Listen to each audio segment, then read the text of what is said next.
Malam ini sedikit kita akan membahas tema berkaitan dengan fadlu it'amit ta'am, keutamaan memberi makan.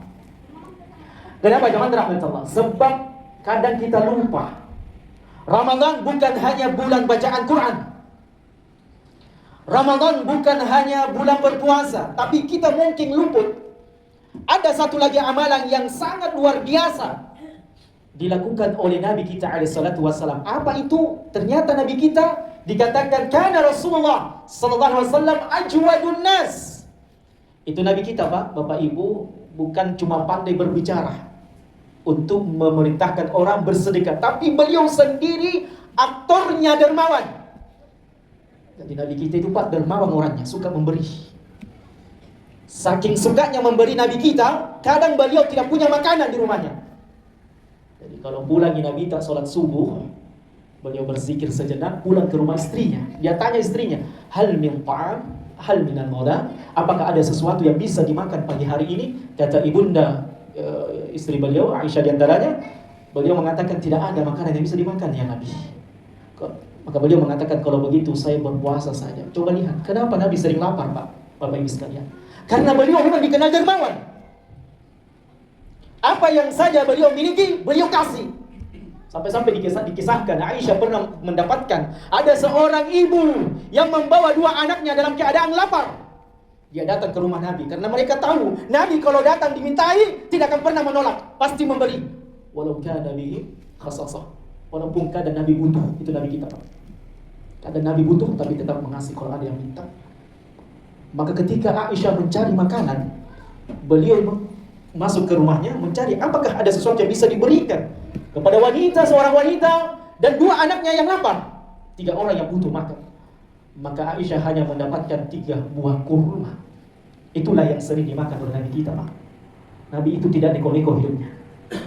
Nabi itu tidak suka cari apa yang bisa dimakan. Beda dengan kita, Pak. Kalau bukan jalan kote, tidak sah buka puasa.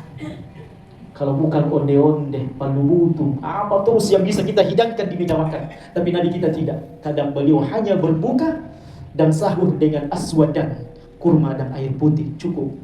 Tapi ibadahnya jangan ditanya. Sampai kedua kaki beliau bengkak. Kita banyak makan, banyak tidur, makut tubuh. Itulah kita, Pak. Berharap masuk surga, jauh. Maka Aisyah mengatakan, ya Rasulullah, 3 kurma ini saya berikan, tidak ada lagi kurma yang lainnya. Akhirnya, perhatikan zaman rahmatullah. Akhirnya Aisyah memberikan satu-satu kurma, Pak. 3 biji kurma dibagikan satu-satu. Ibunya 1, anaknya 1, anaknya lagi yang 1. Kemudian ketika sang ibu ini melihat si bungsu masih mau kurma yang ada di tangan ibunya, maka sang ibu ini yang tadinya mau makan tidak jadi makan. Dia kasih lagi anaknya yang si bungsu, jadi si ibu tidak jadi makan. Maka pulanglah orang miskin ini, dan begitulah para sahabat banyak miskin. Kebutuhannya luar biasa, tapi mereka di atas keimanan yang kuat. Maka Aisyah menceritakan, dan kemudian Nabi SAW mengatakan, tidak usah heran, karena sungguh Allah telah membalas surga bagi ibu itu akibat dia telah memberi makan kepada anaknya. Itulah zaman rahmatullah. Teladan yang harus kita miliki dari Nabi adalah suka berbagi, suka bersedekah, suka memberi apa yang kita miliki. Bahkan Allah Subhanahu wa taala mengatakan, "Lan tanalul birra hatta tunfiqu mimma tuhibbun." Kalian tidak akan mungkin sampai ke derajat yang mulia di sisi Allah sampai kalian menginfakkan apa yang kalian miliki dan kalian cintai itu.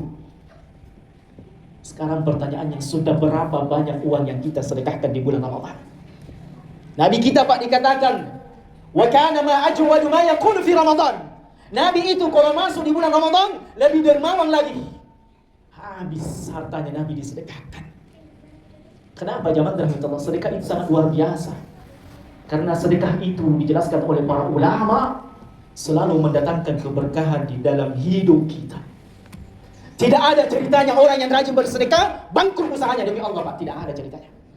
Saya sering mengisi di Bosowa, di Kalla, perusahaan-perusahaan besar. Saya tanya apa rahasia mereka bisa begini bagus eksis usahanya, tidak rontok, tidak hancur sebagaimana banyak pengusaha hancur ketika COVID-19. Rahasianya apa, Pak? Sedekah. Ada perusahaan, Pak, saya pernah ngisi kajian buka bersama. Dia mu'allaf, setengah Indonesia, setengah Cina. Tapi Masya Allah, Pak, dia sudah ratusan masjid yang dia bantu. Saya tanya, kenapa mau bantu masjid, Pak? Apa dia bilang, tidak akan habis uangku Ustaz dengan sedekah. Kok bisa tahu, Pak? Dia bilang, iya. Ceramah yang pertama kali saya dengar adalah keutamaan bersedekah. Jadi orang yang rajin bersedekah, dia akan banyak mendapatkan keberkahan. Di antara keberkahan yang Allah berikan kepadanya, hartanya pasti diganti. Makanya Nabi SAW katakan, mana kasat sadaqatum min malin, harta yang kau keluarkan di jalan Allah tidak akan pernah berkurang. Ibu-ibu yang datang dengan membawa pakuka, meskipun namanya tidak tercantum, dia datang, bismillah. Meskipun telah dijadwal tiap hari dia bawa, karena dia tahu siapa yang memberi makan orang yang berbuka puasa, dia mendapatkan pahalanya tanpa mengurangi pahalanya. Ini orang cerdas. Makanya Pak, jangan tunggu giliran. Kalau bisa setiap hari Pak buka orang, tak usah tinggal tunggu jadwal. Kenapa? Karena keutamaan besar. Siapa orang yang suka memberi makan, apalagi di bulan puasa, Pak. Orang-orang yang menjadikan kekuatannya beribadah kepada Allah dari minuman dan makanan yang kita makan. Apalagi keutamaannya bersedekah, Pak. Sedekah itu menghancurkan penyakit. Banyak orang, Ustaz, saya banyak sakitku, banyak geringku, Ustaz. Sudah datangi dokter satu, dokter ini nggak sembuh. Saya bilang boleh jadi itu karena kau sakit. Banyak orang yang tiba-tiba rontok harta bendanya karena saya bilang boleh jadi kau sakit. Kau pelik terhadap dirimu. Ingat zaman rahmatullah, orang yang sakit pada hakikatnya dia sakit terhadap dirinya sendiri. Karena apa yang kau lakukan kebaikan kembali pada dirimu. Bukan Allah Subhanahu wa taala mengatakan, "In ahsantum ahsantum li anfusikum wa in asatum falaha." Kalau kau berbuat baik, maka kebaikan itu kembali pada dirimu sendiri. Dan tidak ada itu ruginya orang yang rajin bersedekah. Nah, jagai Allah Ta'ala rezeki kita. Itu kalau orang rajin bersedekah, dilipat gandakan rezeki kita, diberikan keberkahan. Bahkan tahu tidak zaman rahmatullah, amalan yang akan pertama kali dilakukan penduduk kubur, andaikan mereka diberikan kesempatan untuk beribadah, apa? La as-saddaqa wa akun minas shalihin. Ya Allah, berikan saya kesempatan untuk bisa hidup, maka saya akan bersedekah dan saya akan menjadi orang yang saleh, tidak seperti sebelum saya meninggal. Maka jemaah rahmatullah, sebagai kesimpulan karena ini sudah dibatasi waktu 15 menit. Ayo, apa yang bisa kita keluarkan di bulan Ramadan. Ustaz, uangku cuma 1.000. Bismillah, sedekahkan. Ustaz, tidak ada yang saya bisa sedekahkan. Datang masjid, bersihkan. Ya Allah, ini sedekah saya, ya Allah. Sahabat itu, Pak, pernah cemburu dengan para sahabat yang lainnya. Karena sahabat itu orang-orang yang selalu berlomba-lomba dalam kebaikan. Hingga pernah mereka mengeluh. Datang mengeluh kepada Nabi. Mengeluh dengan dunia? Tidak. Mengeluh karena tidak bisa bersedekah. Sahabat mengatakan, ya Rasulullah, dhahaba ahlud dutur bil ujur. Hum yusalluna kama nusalli wa yasumuna kama nasum wa yatasaddaquna bi fuduli amwalihim. Ya Rasulullah, itu orang kaya enak juga ya. Mereka sholat sama kita sholat.